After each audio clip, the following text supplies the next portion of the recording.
چلاک لومڑی اور کوا۔ السلام علیکم، ویلکم ٹو مائی چینل واحد خان۔ چلاک لومڑی اور کوا۔ ایک لومڑی بہت بھوکی تھی، ادھر ادھر گھومتی رہی مگر اسے کچھ کھانے کو نہ ملا۔ وہ بہت چلاک تھی مگر اس دن اس کی چلاکی بھی اس کے کام نہ آئی۔ وہ جہاں بھی جاتی سب یہ کہہ کر شور مچا دیتے، چلاک لومڑی آ گئی۔ وہ گھبرا کر بھاگ کھڑی ہوتی مگر کب تک بھاگتی، بھوک نے اس کو پریشان کر دیا تھا۔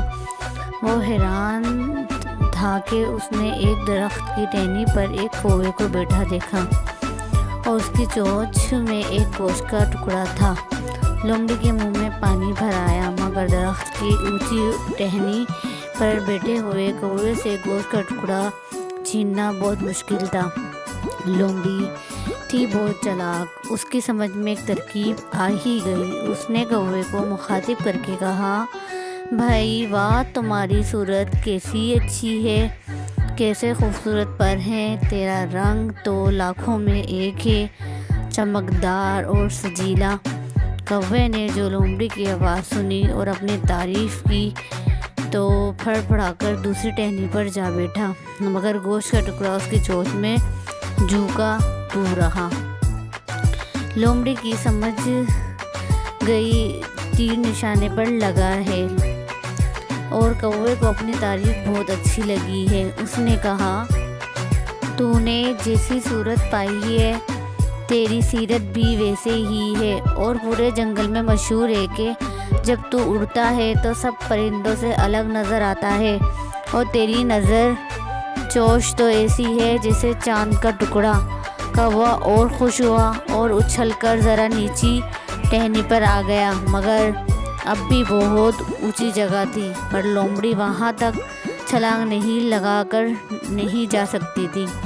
اب لومڑی نے اپنی باتوں کو نیا رخ اور دیا اور کہنے لگی، اگر تیری آواز بھی خوش نما ہوتی تو دنیا میں تیرا ثانی نہ ہوتا، مگر قدرت نے تجھے اچھی آواز نہیں دی، اس کا مجھے بہت افسوس ہے۔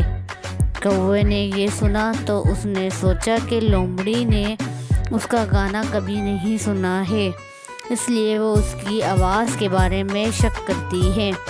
اگر میں اپنا گانا سناؤں گا تو ضرور میری آواز کی تعریف بھی کرے گی اور سارے جنگل کے جانوروں میں جا کر میری تعریف میں زمین آسمان ایک کر دے گی۔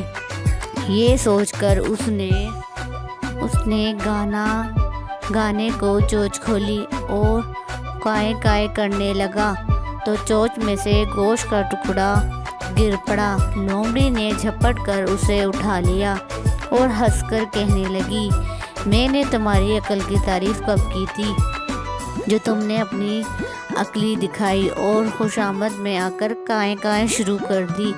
یہ کہہ کر لومڑی گوشت چٹ کر یہ جا وہ جا اور بیچارہ بے وقوف کوا کائیں کائیں کرتا رہ گیا۔ سچ ہے کہ جب کوئی خوش آمد کرے تو سوچ لو کہ اس میں کوئی غرض ہوگی۔